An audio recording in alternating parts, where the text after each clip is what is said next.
del estado actual de cómo los distintos actores se están involucrando y están proponiendo soluciones. Vamos a analizar tanto el contexto como el reto, las soluciones y las posibles oportunidades.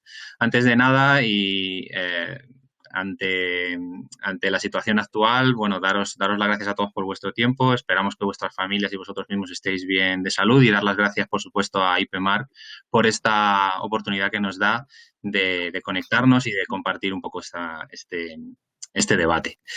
En relación al contexto, lo que nos gustaría es dedicar unos minutos a entender o hacer un poco de historia y a entender por qué estamos en este punto, ¿no? En este momento, que sin duda es un momento de cambio y en el que todos de una manera u otra nos vamos a tener que adaptar. Si hacemos un poquito de historia y ponemos un poquito de literatura sobre todo esto, conviene repasar el concepto de la cookie, ¿no? Que es algo de lo que estamos siempre hablando y quizá conviene hacer un poquito de retrospectiva y entender por qué existen y qué tipologías hay.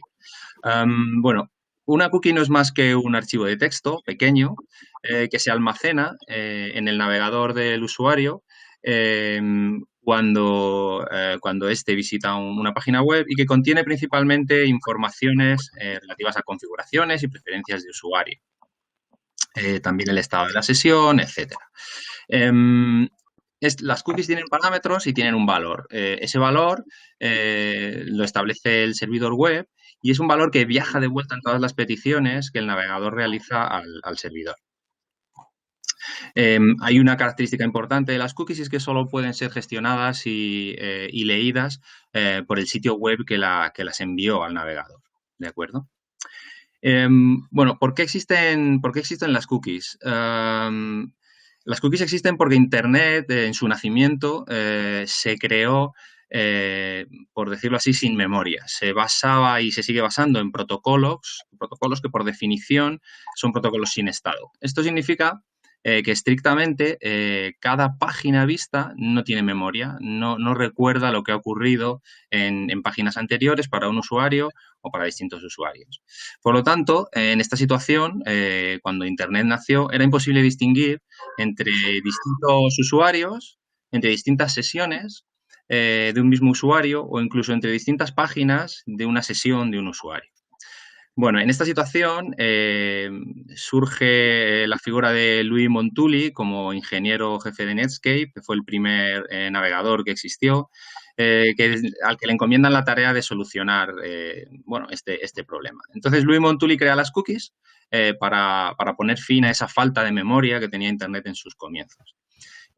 Por poner algunos ejemplos, gracias a las cookies, pues nuestro navegador recuerda nuestras preferencias de idioma al visitar un site, una web, puede recordar los artículos que previamente se han añadido al carrito de compra o puede ayudarnos a autocompletar formularios, por poner algunos ejemplos, ¿de acuerdo? En cuanto a la tipología de cookies, estas se dividen según tres criterios: la propiedad de la cookie, su duración o su finalidad. La primera clasificación es la que más nos interesa y en relación a la propiedad hablamos de cookies propias o cookies de primera parte o cookies de tercera parte, cookies de terceros. Las cookies propias son las que se envían al navegador desde un dominio gestionado por el propio editor de la web que estamos visitando. Las cookies de terceros se envían al navegador desde un dominio que no es gestionado por el propio editor. Por lo tanto, como suele decir, son cookies de tercera parte porque las genera un tercero. ¿De acuerdo?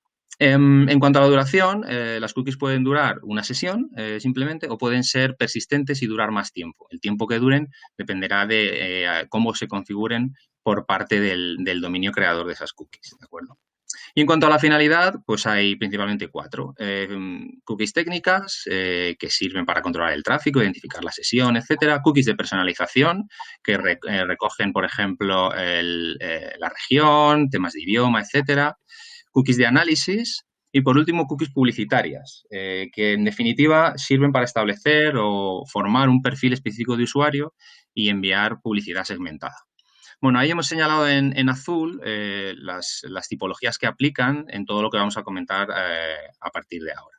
El anuncio que realiza Google recientemente para eliminar las cookies de tercera parte en un plazo de 3 años obedece a este tipo de cookies, y estas cookies normalmente son persistentes y tienen fines publicitarios. Bien, ¿cómo hemos llegado hasta aquí? Conviene hacer un poquito de retrospectiva en relación con distintos fases, hitos o eras que ha vivido Internet, que a pesar de ser una tecnología relativamente joven, ha sufrido muchos cambios y ha tenido una evolución muy fuerte. Tras su creación en los 90, esa personalización que ofrecían las cookies permitió el desarrollo del e-commerce. De hecho, a finales de los 90 surge Amazon, que es actualmente el mayor e-commerce del mundo. Pero, sin embargo, es en 2006 cuando se produce un cierto punto de inflexión. 2006 es el año en el que Google compra YouTube, y en este momento estamos en una situación en la que podemos hablar de la era del contenido generado por el usuario. Es más el contenido generado por los usuarios que el contenido generado por los propios editores. En ese momento las webs desarrollan funcionalidades propias, pero también empiezan a utilizar funcionalidades de terceros y empiezan a proliferar estas cookies de tercera parte. El modelo es de un acceso a los servicios al contenido gratuito financiado por la publicidad. Bien, en una siguiente fase, nos acercamos al 2010, llega el momento de las redes sociales, lideradas por Facebook. En ese momento, el modelo sigue siendo el mismo: acceso gratuito a contenidos financiados por la publicidad. Los grandes players, Google, Facebook, Amazon, crean sus sistemas internos de first party, recolectando datos con cookies de primera parte. Y el resto del ecosistema compite con third party vendors. Ahí vuelve a haber un incremento muy fuerte de cookies de tercera parte para traquear a los usuarios en distintos sites y empezar a tener información de su comportamiento, gustos, preferencias, etcétera. Y por último, el tercer gran hito es el relacionado con la compra programática. En 2015, la inversión en compra programática en display supera en Estados Unidos a la compra tradicional. En concreto, supone un 59% en ese año de la inversión publicitaria en display. A partir de ese momento, y debido al ecosistema publicitario en cuanto a la compra programática, las cookies de tercera parte empiezan a crecer exponencialmente. Debido a que en la compra programática, como sabéis, tenemos tanto SSPs, DSPs, ad servers, DMPs, etcétera, una serie de elementos dentro de la cadena del ecosistema programático que generan su propio ID, que por lo tanto traquean con su propia cookie de tercera parte y que se sincronizan entre sí para establecer una serie de mapeos o de relaciones entre los distintos identificadores asociados a un mismo usuario. En ese momento, el mundo del third party cookie ya ha crecido de manera exponencial y llegamos un poco a la situación en la que estamos hoy. Podemos denominar que estamos ya en la era de la privacidad combinada con la personalización, y el entorno regulatorio y empresarial se alinean en la necesidad de este cambio, que de alguna manera Google, con su anuncio eliminar de Chrome las cookies de tercera parte, está acelerando. Bien, a nivel de hitos en entorno regulatorio y empresarial, hemos resumido estos 6, aunque hay más, pero para que tengamos una idea, bueno, en septiembre del 17, Apple con su protocolo ITP, Intelligent Tracking Prevention, comienza, digamos, en solitario y de manera un tanto unilateral la prohibición en su navegador o el desuso de las cookies de tercera parte para proveer de privacidad al usuario.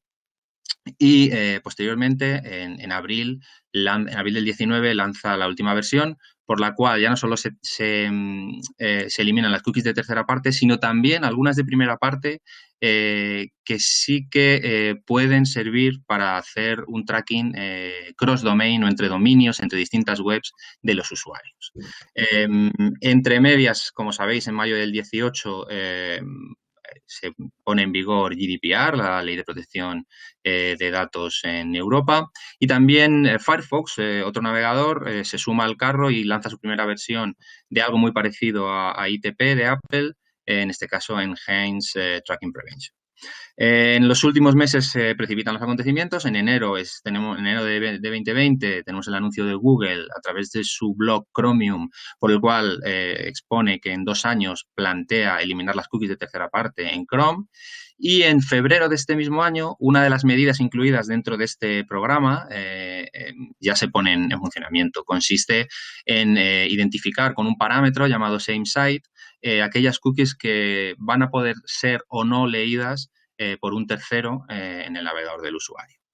Todo esto y en paralelo se combina con una nueva ley que es ePrivacy, que seguro que habéis oído hablar de ella, que actualmente está en borrador y está en discusión a 3 bandas entre el Parlamento Europeo, Comisión Europea y Consejo Europeo. La idea es que pueda ponerse en funcionamiento a partir de 2021 y será una continuación en la misma línea de todas estas normas, por la cual se pondrá mucho foco en el control del navegador respecto a la privacidad del usuario. Bien, una vez que tenemos más o menos entendido o repasado el contexto, veamos cuál es el alcance y cómo se plantea el reto en la comunidad de Internet. Bueno, ¿a qué no afecta este anuncio de Google para eliminar las cookies de tercera parte? Bueno, lógicamente no afecta a las cookies de primera parte, que son las que sirve el propio dominio del editor. No afecta a todo el ecosistema publicitario. Un ejemplo claro es el entorno mobile, donde no existen cookies de tercera parte, sino device IDs. Apple con iOS tiene un tipo de identificador, el IDFA, Google tiene el Android ID, para publicidad en entorno app de Android. Y por otro lado también, otro ejemplo es la televisión conectada, donde el identificador se basa en la IP y por lo tanto identifica un hogar o un household. ¿De acuerdo? Tampoco afecta este anuncio a toda la compra de inventario cookies, es decir, que no utiliza cookies, compras directas, tipos de segmentaciones contextuales, etcétera. ¿A qué sí afecta? Bueno, claramente afecta a todo lo que sea traquear a un usuario o seguir a un usuario en distintos sites por parte de una única entidad. Afecta a cómo identificar a los usuarios en el mundo anónimo, en el mundo de los medios, donde no hay un registro, donde no hay un identificador personal aceptado. Y afecta a toda la compra programática en base a audiencias que se construyen en base a IDs de terceros. ¿De acuerdo? Bueno, ¿y cuál es el reto? El reto por parte de toda la comunidad de Internet y la comunidad publicitaria es conseguir un ecosistema que por un lado sea seguro, que esté construido con los estándares de seguridad más estrictos, pero que también sea confiable. En ese sentido, la idea es poder generar experiencias de usuario personalizadas, respetando siempre la privacidad del usuario. Y otro aspecto muy relevante que no debemos olvidar es que el ecosistema sea sostenible desde el punto de vista financiero, que existan modelos que puedan ser flexibles, pero que hagan que el ecosistema sea sostenible. En palabras del director de ingeniería de Chrome, Justin Shu, que fue quien anunció este nuevo movimiento de Google, lo que se busca es encontrar o de construir una web que sea confiable y sostenible. Bien, a partir de aquí vamos a revisar las soluciones que se están planteando en el mercado y sobre todo lo vamos a hacer entendiendo que detrás hay actores importantes involucrados en empujar estas soluciones, ¿de acuerdo? Antes de nada, debemos decir que no existe a día de hoy una solución definitiva e implantada. Si bien Google anuncia esto con un plazo aproximado de 2 años, veremos si con esta situación de COVID-19 esto se ampliará o no. Y también lo que indica es que irá eliminando las cookies de tercera parte a medida que se solucionen o que se encuentren alternativas para cubrir las funcionalidades que a día de hoy tienen las cookies de tercera parte. Por lo tanto, probablemente este cambio sea progresivo, aunque sigamos avanzando con un nivel de avance relativamente grande, porque bueno, la idea es seguir con esta política de eliminación de cookies. Importante en este momento entender el market share o la penetración, el uso de los distintos navegadores que hay en Internet. Y bueno, si sumamos tanto desktop como mobile a nivel mundial, vemos que Chrome pues, tiene una penetración del 66%. ¿De acuerdo? Por lo tanto, el impacto no es para allá, no hay que volverse locos, pero sí que hay cambios de calado que se plantean para los próximos años. En cuanto a movimientos actuales en el mercado y propuestas que incluyen, vamos a revisar 4, vamos a intentar contarlos de una manera lo más didáctica posible, aunque de fondo hay bastantes conceptos técnicos y bueno, si tenéis cualquier duda y os las podemos resolver al final de esta sesión, genial. Si hay dudas que no sabemos, porque a lo mejor no tenemos la respuesta, os emplazamos a conversaciones posteriores y de manera que tengamos una visión lo más completa posible de la situación. La primera solución que se plantea es la de gestionar usuario conocido, o lo que se suele llamar el people-based. Esto es algo que ya se venía haciendo antes del anuncio de Google y se basa en la activación de audiencias en base a un identificador personal codificado o comúnmente un hashed email. Esto ya se hacía, ya se viene haciendo por parte de los principales actores del ecosistema. Pero es cierto que ahora es probable que se acelere con este anuncio de Google. Luego vamos a ir viendo una por una, así que vemos una visión general. Otra iniciativa, otro movimiento actual es el movimiento por el cual se le va a dar mucho más peso al navegador. Mucha más inteligencia para garantizar la privacidad del usuario sin dejar salir del navegador identificadores de usuario. En concreto, los identificadores de las cookies de tercera parte que sí que ahora viajan, como decíamos, en esas peticiones entre cliente y servidor. En esta línea, bueno, pues tenemos, por supuesto, Privacy Sandbox de Google, que es donde se están realizando esas pruebas, ese laboratorio de pruebas y de desarrollo para cubrir esas funcionalidades que a día de hoy hacen las cookies de tercera parte, pero hay otros actores también que están en esta línea. Un ejemplo es el navegador Brave, que está creciendo también en número de adeptos, que maneja un concepto llamado Basic Attention Token, por el cual se regula la publicidad en el navegador para los usuarios en aras de su privacidad. Y que además por detrás plantea la utilización de blockchain como tecnología para garantizar la seguridad en las comunicaciones. Por otro lado, también existen algunos DMPs, como es el caso de Permutive, un DMP muy asociado a la parte de Publisher, que basándose en conceptos de Edge Computing, lo que hace es incorporar dentro del navegador toda la lógica y toda la inteligencia para preservar esos identificadores de usuario, pero poder servir a audiencias a las que alcanzar en las campañas publicitarias. Veremos en las siguientes slides más detalle de la parte de Privacy Sandbox, que es el caso con más fuerza, lógicamente, ya que viene de la mano de Google. En cuanto a la tercera solución que planteamos, bueno, pues existe otra tendencia en el mercado que es la unificación de IDs. El llegar a un identificador único, un Master ID, por el cual se pueda identificar a los usuarios en el ámbito publicitario y que sea común. Aquí tenemos, por ejemplo, la iniciativa de Advertising ID Consortium, donde uno de los principales actores que está impulsando esto como organización es LiveRamp, con su producto Identity Link.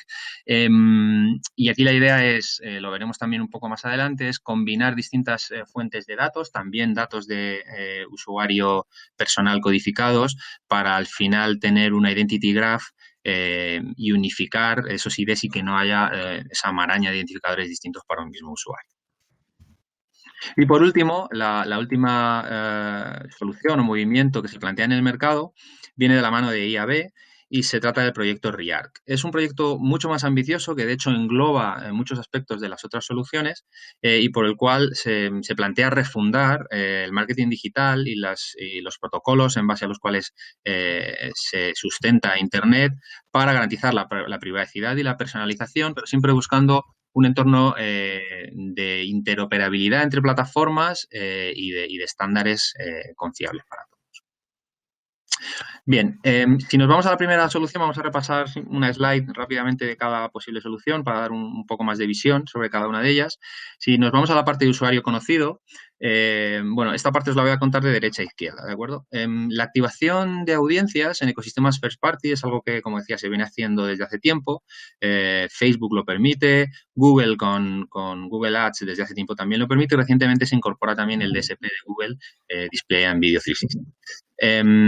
También Amazon, lógicamente, y lo que permiten es subir una audiencia mediante un listado de emails codificados o hashed IDs y a partir de ahí estos ecosistemas hacen un mapeo o relacionan esos IDs con los identificadores actuales que de momento siguen siendo identificadores de tercera parte para lanzar sus anuncios en los soportes, ¿de acuerdo? Por lo tanto, la última milla de todo el proceso es llevada a cabo por estos ecosistemas. Del lado de los advertisers, como sabéis, han proliferado muchísimo y con todo el sentido plataformas como DMPs o CDPs. Estas plataformas se construyen siempre bajo principios de agnosticismo en cuanto al IDE que manejan y siempre se basan en el concepto de consent driven, es decir, manejan con granularidad los consentimientos del usuario para adaptarse siempre a la regulación. Ejemplos muy claros son los DMPs de Salesforce como Audience Studio, Adobe Audience Manager o el CDP de Tilium. También Adobe Experience Platform como CDP. Y hay un concepto aquí muy relevante, más allá de ese agnosticismo, y es que los DMPs se nutren de no solo de third party data, sino también de first party data y de second party data. El concepto de second party data es el siguiente. Para un anunciante, el second party data es el first party data de otro anunciante. Por lo tanto, si en base o sea, si bajo el cumplimiento de todos los condicionamientos legales y de consentimientos existe ese intercambio, esa compraventa de data, como se comparte data, los DMP seguirán recibiendo información y seguirán ingestando datos para construir y gestionar esas audiencias. Por lo tanto, del lado de la activación ya se está haciendo y se impulsará probablemente, bajo nuestro criterio, esta activación en base a identificadores de primera parte, haseados, y en base a la recolección de datos, para nosotros DMPs y CDPs seguirán teniendo una función clave a pesar de estos cambios, porque seguirán ingestando datos de primera parte y de segunda parte con toda seguridad. Sí es cierto que a medio plazo parece probable que las funcionalidades de DMP y CDP converjan en una única plataforma, como así lo empiezan a dejar entrever los distintos actores que tenemos aquí involucrados. Pasamos a la segunda solución, donde nos queremos detener un poquito más, dado que es un poco la que ha originado que todos los acontecimientos se aceleren, ¿de acuerdo? Hablamos de Privacy Sandbox, que es el laboratorio de pruebas bajo el cual se van a desarrollar y testar alternativas a las funcionalidades que hoy en día nos aportan las cookies de tercera parte. El objetivo es mejorar drásticamente la privacidad de la web, pero permitiendo un flujo de información suficiente para satisfacer las necesidades de editores y anunciantes. Privacy Sandbox se basa en 3 tracks que tenemos aquí. El primero de ellos es reemplazar esas funcionalidades del cross-site tracking y lo hacen mediante el desarrollo de casos de uso que se explican en lo que ellos llaman explainers, estos casos de uso. Por otro lado, el segundo track sería, lógicamente, empezar a pagar esas cookies de tercera parte. Ahí hay dos grandes líneas. Una de ellas, Same Site, ya se ha puesto sobre la mesa. Y la tercera línea o el tercer track sería muy importante mitigar las malas prácticas o workarounds que sí que han surgido después de iniciativas un tanto unilaterales o drásticas como la de ITP por parte de Apple. A nivel del reemplazo de funcionalidades, estas se encuadran a día de hoy en estas 5 que tenemos aquí, en el número 1. Por un lado, combatir el fraude. Todo esto se haría en base a tokens. Tokens que hacen que se prohíba o que se limite el spam y el fraude en las comunicaciones. Por otro lado, cómo medir las conversiones de los anuncios. A día de hoy, por ejemplo, en el entorno Google, las conversiones se miden con una etiqueta de tercera parte, con una cookie de tercera parte, que es el Floodlight del ad server de Google. Aquí lo que se trata es de poder medir esas conversiones sin que exista ese tracking de tercera parte y sin que haya un identificador de usuario que viaja desde el navegador hacia el servidor, identificando si un usuario que ha visto un anuncio, que ha hecho clic en un anuncio, más tarde convierte en la página del anunciante. Otras iniciativas que se están probando es el Internet-Based Targeting. Aquí puede parecer un poco difícil inicialmente, pero de lo que se trata es de que en el navegador, como decíamos antes, haya la lógica suficiente como para crear grupos de audiencias, o lo que llama Google en este caso flocks o rebaños. La idea es que ante una petición de un anuncio no viaje el identificador de usuario de tercera parte, sino que viaje en la definición o el atributo relativo al flock, al rebaño, a la audiencia a la que pertenece un usuario. En esta línea, cuando viaja, por ejemplo, la audiencia a la que pertenece un usuario, que es algo que se compone dentro del navegador, y viajan también información como el lenguaje, la IP, la región, etcétera, podría existir la posibilidad de crear perfiles en base a esa combinación de parámetros. Lo que está proponiendo Google es otro explainer, que no está en este listado, sino en la parte de mitigar workarounds, que se llama Privacy Budget, por el cual se va a limitar el número de parámetros que salen del navegador y que podrían permitir en algún momento crear perfiles de usuario de una manera más probabilística. Se va a limitar con ese privacy budget la cantidad de información que puede salir del navegador precisamente para evitar esas malas prácticas.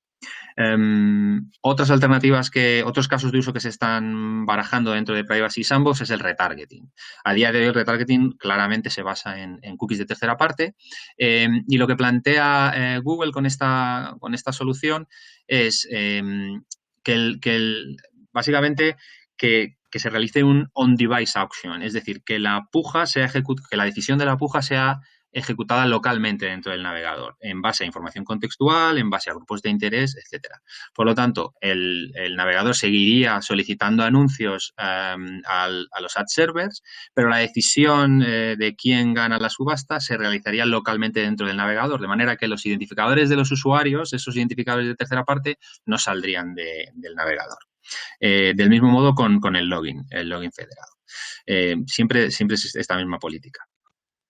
A nivel de apagado de las third-party cookies, como decíamos, el same site ya existe en el navegador, ya hay un parámetro que identifica si una cookie es accesible o no por terceras partes y se van a crear o se plantean crear lo que llaman first-party sets, que por resumirlo mucho sería como el conjunto de webs de un único anunciante para las cuales sí que se puede compartir información entendiendo que realmente es un único anunciante. A partir de ahí, mitigar malas prácticas que, como decíamos, se han venido desarrollando por parte de algunas compañías, algunos desarrolladores, como el fingerprinting, cache inspection, link decoration, etcétera, para que realmente el ecosistema sea confiable. Bueno, esta es una de las iniciativas, como podéis imaginar, que más peso puede tomar y que más puede liderar en el cambio. Es Google quien anuncia este cambio y, lógicamente, tendrá mucho peso en la decisión con la penetración que tiene el navegador en el mercado y con estas iniciativas que está desarrollando. Bien, la tercera alternativa que planteábamos era esta del Advertising ID Consortium. ¿En qué se basa? Bueno, se basa en la ingesta de datos de usuario conocido y datos de usuario no conocido, de navegador, de mobile, también de televisión conectada, incluso del mundo offline. Realiza un matching de usuarios o una relación entre identificadores que puede ser determinista o probabilística y construye un device graph o una identity graph que da una idea de todos los puntos de contacto y todos los identificadores, todos los atributos que tiene un mismo usuario. Todo ello con el fin de activar. Es cierto que siempre activa en base a un identificador universal. Bueno, esta iniciativa requerirá del acuerdo entre muchas partes y de que se mantenga un identificador comúnmente aceptado en el entorno publicitario. A día de hoy, con el anuncio de Google, esta iniciativa parece que puede tener menos recorrido que las demás.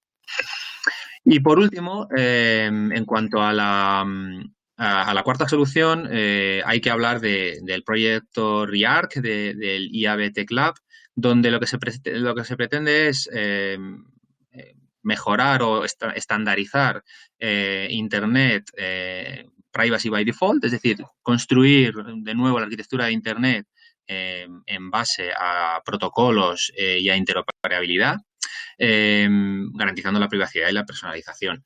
Lo que distingue básicamente son dos grandes tipos de audiencias.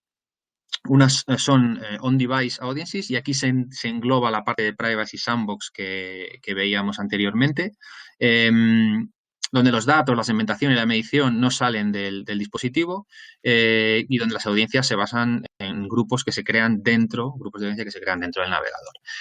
Lo que sí apuesta IAB, lógicamente, es por la interoperabilidad entre navegadores. Entonces, veremos si la iniciativa de Google arrastra a los demás navegadores o no, y aquí tendremos distintos tipos de usuarios. Los que no quieren ser traqueados para nada y utilizan Safari a día de hoy, los que les es indiferente y están un poco al margen de todo esto, y usuarios que estén en el punto medio, que quieran privacidad, lógicamente, pero sí que para ellos sea relevante ese grado de personalización. De hecho, hay algunos artículos interesantes, como el State of Marketing de Salesforce, donde se indica que aquellas organizaciones que mejor manejen el balance entre privacidad y personalización serán las que estén más avanzadas en adelante.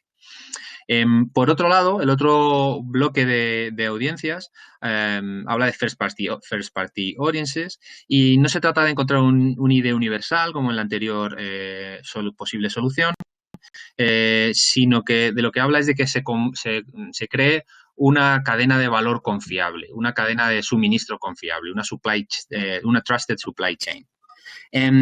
Esto, ¿para qué? Bueno, se manejan tres tipos de audiencias, las contextuales, las de comportamiento, por ejemplo, de compra, y las de usuarios autenticados. Y aquellos usuarios que se hayan autenticado, bueno, pues requerirán el intercambio de IDs con otras terceras partes, por ejemplo, en un proceso de pago o en un proceso de suscripción o en un proceso de login donde intervengan más organizaciones, no solo la de la página web que estamos visitando. Bueno, veremos qué ocurre con estas cuatro soluciones. También abrimos el debate para que nos deis vuestras posibles opiniones. Hasta aquí el repaso del contexto, el reto y las posibles soluciones. Y sí que queríamos dedicar 5 minutos a daros desde nuestro humilde punto de vista posibles estrategias para afrontar este cambio. Y lo vamos a ver con tres líneas o tres estrategias. Por un lado, para nosotros es muy relevante que las organizaciones afronten el cambio apostando por el First Party Data. A partir de aquí, muy relevante para nosotros trabajar en la consolidación del dato y en el gobierno del dato, en establecer decisiones sobre cómo gestionar el dato como principal activo de nuestras organizaciones. Distintas líneas dentro de esta estrategia. Bueno, fomentar el login de usuario para crecer en First Party Data y que ese login sea lo que se llama single sign-on, es decir, tener un mismo sistema de login en las distintas propiedades digitales, webs o apps que tenga nuestra organización para consolidar ese dato y tener una visión única del cliente. Por otro lado, auditar la recolección del dato, entender si estamos midiendo o no lo que queremos medir en nuestros activos digitales. Hay todos los proyectos de medición muy relevantes.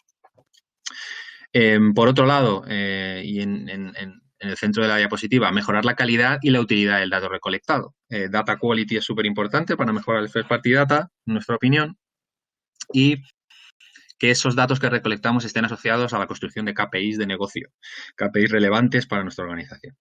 En ese sentido también, y continuando con este flujo, es importante tener un correcto setup de nuestras herramientas de analítica para tener la información organizada de la mejor manera posible. Y, por último, dedicar tiempo al análisis de datos y plantear, ¿por qué no?, proyectos de análisis avanzado.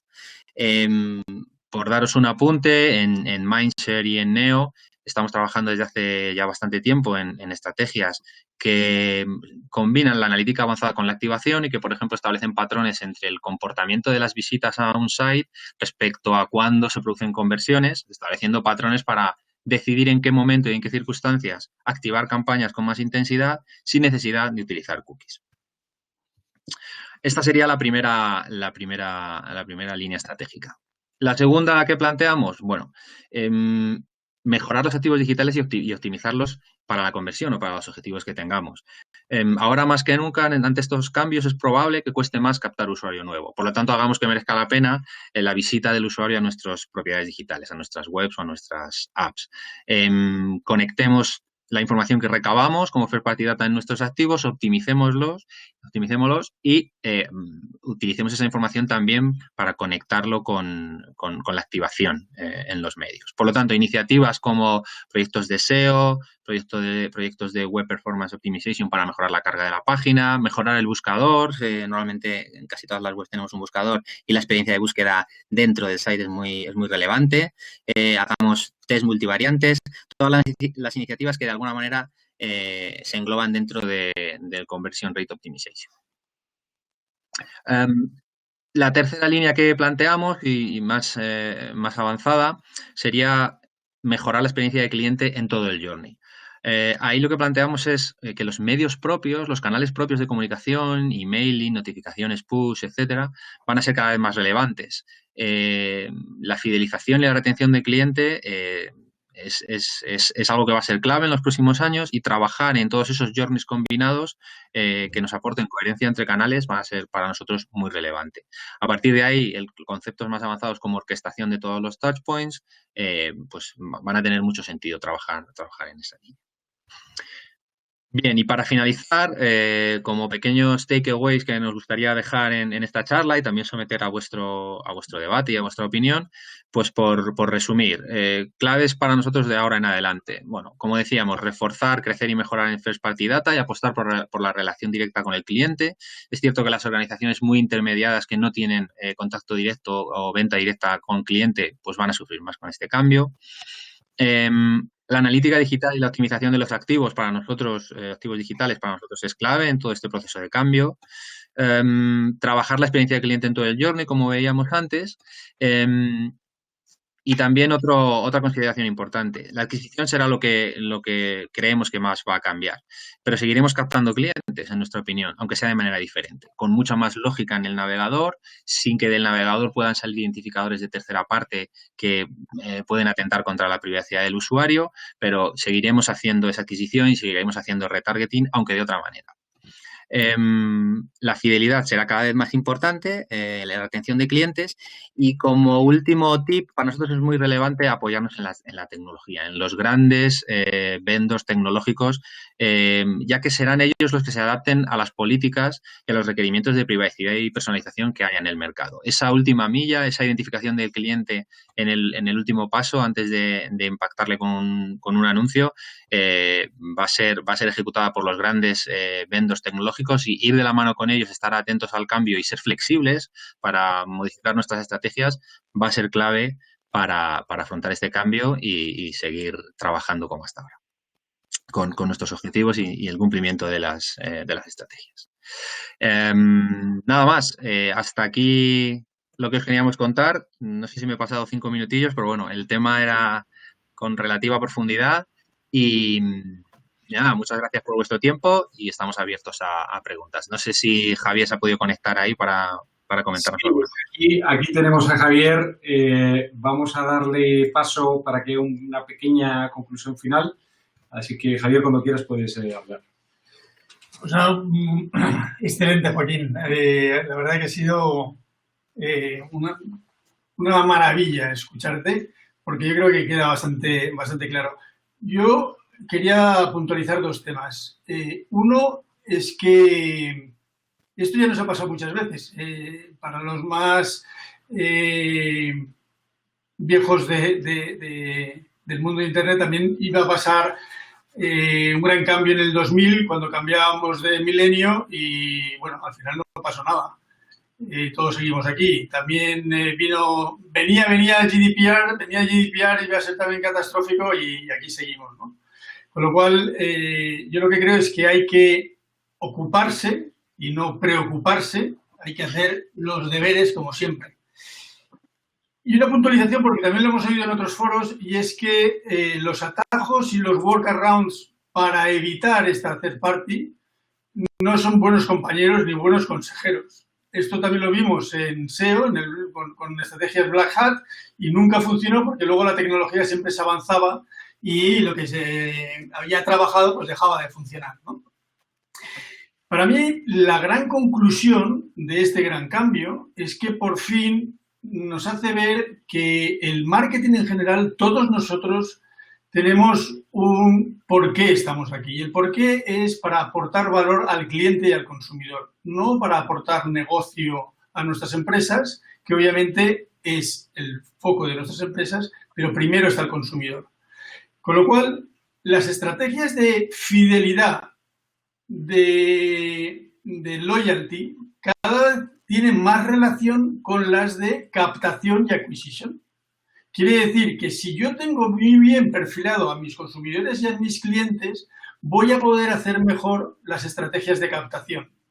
Antes parecía que fuéramos dos mundos. Estábamos, por un lado, las estrategias de medios y de captación de nuevos clientes y las estrategias de loyalty y de nurturing de ese cliente.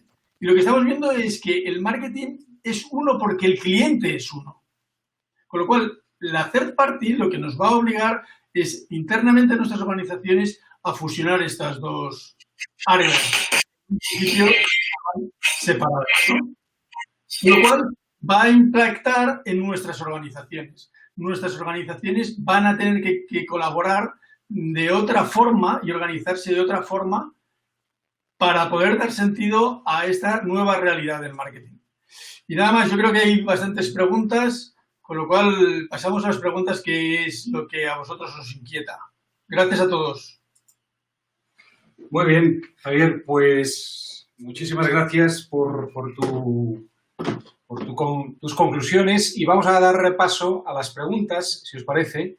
Tenemos aquí unas cuantas, voy a empezar con la primera que ha hecho Patricia.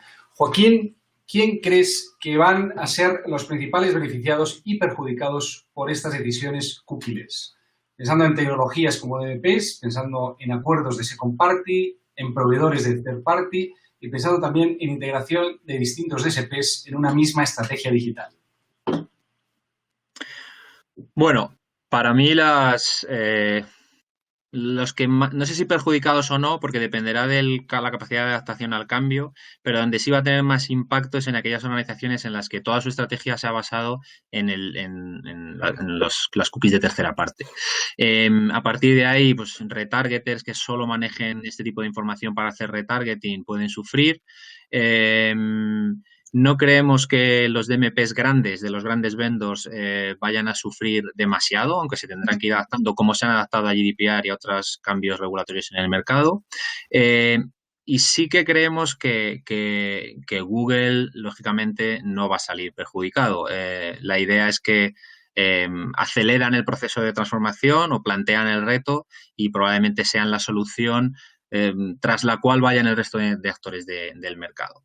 A nivel del ecosistema programático, el hecho de que no salgan identificadores del navegador no significa que no vayan a existir pujas, no significa que no vaya a existir un ecosistema de compra programática.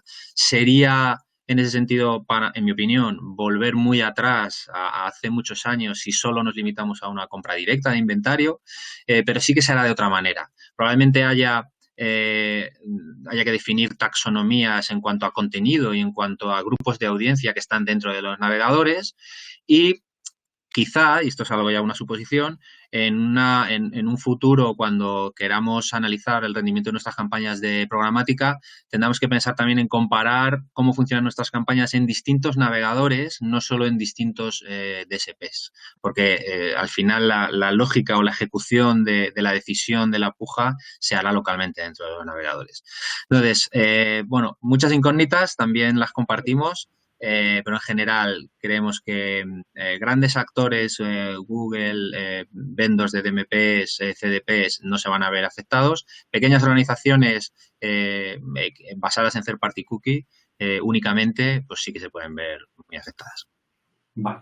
Francisco Más nos pregunta, ¿cómo ves el SEO como solución a captar la intención de los clientes en un mundo sin cookies? Por ejemplo, generar contenido hiperpersonalizado a escala para captar a los usuarios en su momento de intención de búsqueda. Bueno, para nosotros el SEO es fundamental. Forma parte de la construcción de tu propia web y del contenido de la misma y permite traer tráfico sin realizar una inversión publicitaria que de otra manera tiene que hacer la organización. Depender solo de un CPC te puede arruinar desde el punto de vista de la organización porque tú no controlas esa inversión y puede que necesites gastar el doble para obtener el mismo volumen de tráfico. Por lo tanto, el SEO para nosotros es fundamental y cuanto más se pueda mejorar, las organizaciones más puedan mejorar el posicionamiento, muchísimo mejor. Para nosotros es clave. Otra pregunta de Víctor es, ¿en qué medida se podría haber afectado el cross-device en el sandbox de Google? Bueno, el cross-device creemos que se puede salvar si realmente fomentamos el first party y el usuario logado. Al fin y al cabo, los grandes ecosistemas de first party serán capaces de enlazar los distintos dispositivos de un usuario y también es uno de los motivos por los cuales casi todo el mundo está yendo a un modelo de usuario logado o al menos a modelos freemium donde hay parte del contenido que sí se comparte y parte del contenido de usuario con usuario logado. Entonces, creemos que sí se podrá seguir haciendo el cross-device, pero siempre apoyado en un cross-device más determinista que probabilístico. Andrea nos pregunta, ¿cuál crees que debería ser la estrategia de los mass media publishers?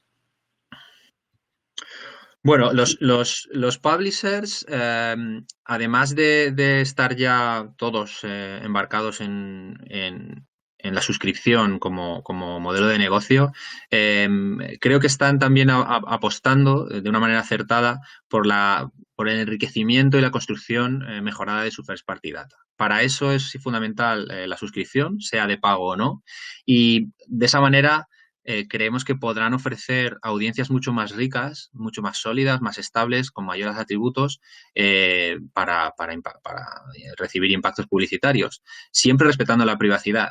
Por lo tanto, más allá de cómo se llega al usuario en el último paso, que es la identificación que a día de hoy es third party, el hecho de tener audiencias mucho más ricas que puedan ofrecer, y ahí tenemos ejemplos de DMPs como veíamos antes, eh, creemos que va a ser bueno para ellos y creemos que están en camino. Por lo tanto, si hacen las cosas con una estrategia de mirada larga, de construcción de first party y de mejora de sus activos digitales, creemos que van a salir bien parados.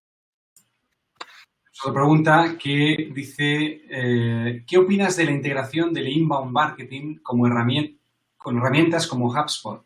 Teniendo en cuenta que si no existen cookies, la manera más óptima de impactarles será vía comportamiento e ir ofreciéndole comunicaciones ad hoc a cada usuario en particular.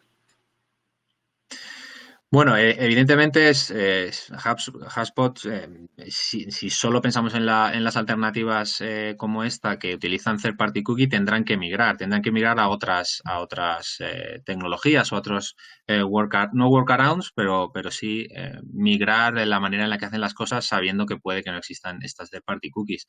A partir de ahí, comunicaciones, como comentas, one-to-one más personalizadas, tendrá mucho sentido. Pero las comunicaciones inbound y todo lo que es canales propios, comunicaciones en medios propios, van a ser muy relevantes y las tecnologías o las herramientas que no manejen esas alternativas se van a ver bastante afectadas, seguro. Laura nos pregunta cómo afectará al mundo de la afiliación y qué modelos de atribución se proponen. Bueno, evidentemente la afiliación se basa en cookies de tercera parte, por lo tanto, todas aquellas redes de afiliados que quieran seguir operando, entendemos que tendrán que irse también a un modelo de usuario logado y de llegar al usuario de otra manera. A partir de ahí, como en el resto, tendrá que haber una reconversión en el mundo de la afiliación para que esa manera de ofrecer descuentos o de enviar comunicaciones personalizadas sea siempre en base a usuario conocido, a people-based. Tenemos otra pregunta que nos dice, ¿qué pensáis si en esta situación va a reforzar mucho más a los walled gardens? ¿Pensáis que un Facebook o Google puede aceptar acuerdos con soportes menos importantes como periódicos o similares para poder definir mejor a sus lectores? Bueno, para nosotros, sin duda, los walled gardens no van a salir perjudicados con esta situación. ¿Por qué? Porque son los que primero han construido sus ecosistemas first party, son los que más volumen tienen. En cuanto a acuerdos con pequeños publishers, bueno, la publicidad programática de hoy precisamente democratiza un poco el acceso o el ofrecimiento de inventario dentro de las redes de anuncios, redes publicitarias. Por lo tanto, creemos que ahí no debería haber un cambio grande. Nosotros creemos que el ecosistema programático va a seguir existiendo, solo que va a funcionar de otra manera.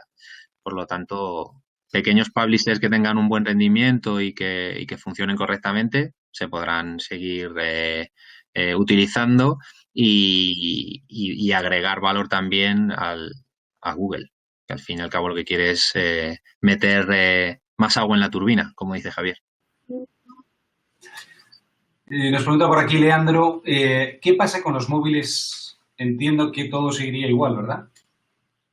Sí, el mundo mobile, el mundo app, no el navegador en el móvil, sino el mundo app dentro de mobile no se ve afectado porque no existen múltiples third party cookies dentro de una app, sino que lo que se comparte hacia el servidor es el identificador del dispositivo. Mobile ID. Viene el IDFA en el mundo Apple o el AAID dentro del ecosistema Google. Por lo tanto, no existen cookies de tercera parte que salten dentro de las apps para construir audiencias. Es otro tipo de identificador y no se genera ese problema. También hay que decir que el mundo app es un mundo logado.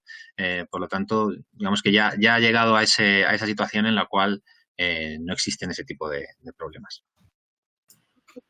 Bien, y tenemos una última pregunta. ¿Qué debemos esperar?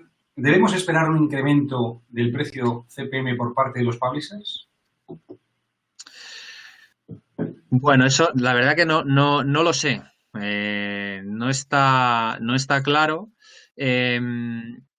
No está claro, pero lo que sí es cierto es que si la publicidad es más relevante, que es uno de los objetivos de todo este cambio, puede que haya menos diferencias entre el número de impresiones y el volumen de clics. Es decir, y esto es una opinión mía, sí que existen posibilidades de que los CTRs aumenten si de verdad la publicidad es más relevante. A día de hoy se envían millones de impresiones y los CTRs normalmente medios son bajitos. Si la publicidad es más relevante para el usuario y este se siente menos invadido en su privacidad, puede que el volumen de clics aumente y los CTRs cambien. En esa línea, para que el modelo publicitario siga funcionando, puede que sí existan CPMs más altos. Pero a nosotros, desde el punto de vista más del end-to-end, nos gusta pensar que pagar un CPM más alto, si eso te trae más conversiones al final del journey, merece la pena. Entonces, se regulará en el propio ecosistema en función de cómo evolucione, pero sí que podría ser que hubiera CPMs más altos, bajo mi punto de vista. Muy bien. Pero no inversión, CPM más altos, pero no inversiones más altas necesariamente. Vale. Pau nos pregunta, dice, a la hora de recoger first party y activarlo luego en medios, ¿funciona mejor un CDP que un DMP? Adicionalmente, ¿tiene sentido, viendo la reducción de la persistencia de la cookie en navegadores como Safari o Firefox, utilizar un DMP para aplicar capping de frecuencia en prospecting y retargeting?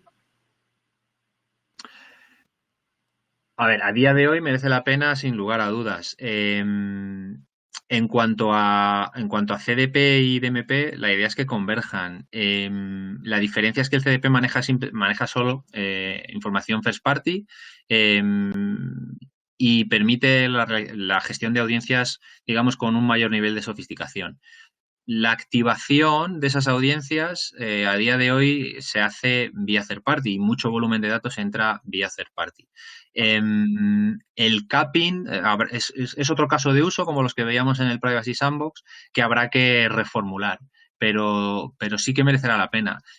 Lo que es seguro es que en Firefox y en Safari podremos regular, pero ya no existen las cookies de tercera parte, es decir, ya están muy fuera de la ecuación, sobre todo en la recolección del dato. Por lo tanto, ¿merecerá la pena? Sí, probablemente se tenga que reformular el cómo. De todas formas, el mundo CDP-DMP merece la pena profundizar mucho más para entender bien las diferencias y los casos de uso que aplican a cada anunciante en función de sus necesidades. Okay. Y la última que tenemos, ¿de qué calidad de data actualmente tiene España con respecto a otros países? Calidad de data. A ver, si hablamos de third party, entiendo que la pregunta es relacionada con third party. En España la regulación, o en Europa la regulación es más restrictiva que, por ejemplo, en América, y el volumen de third party data a día de hoy es mucho menor. Entonces, de hecho, todas las estrategias que ya utilizas, en las que ya quieres utilizar third party data para enriquecer tu first party data o para activar, son más limitadas en Europa que en Estados Unidos, donde la regulación es menos estricta. A futuro, donde no existan third party data providers, la clave de todo esto es para nosotros el fomento, el impulso al second party data y a tener mucho volumen de first party, crecer en visitas a tus sites, crecer en conocimiento de usuario, unir mundos on y off para activar mejor tus campañas y tus acciones en marketing digital. Muy bien, Joaquín, pues muchísimas gracias por la presentación, por responder a todas las preguntas que te ha lanzado la audiencia. Gracias a Javier también por sus conclusiones. Y hasta aquí el seminario Web de PMAR con Neo Media World.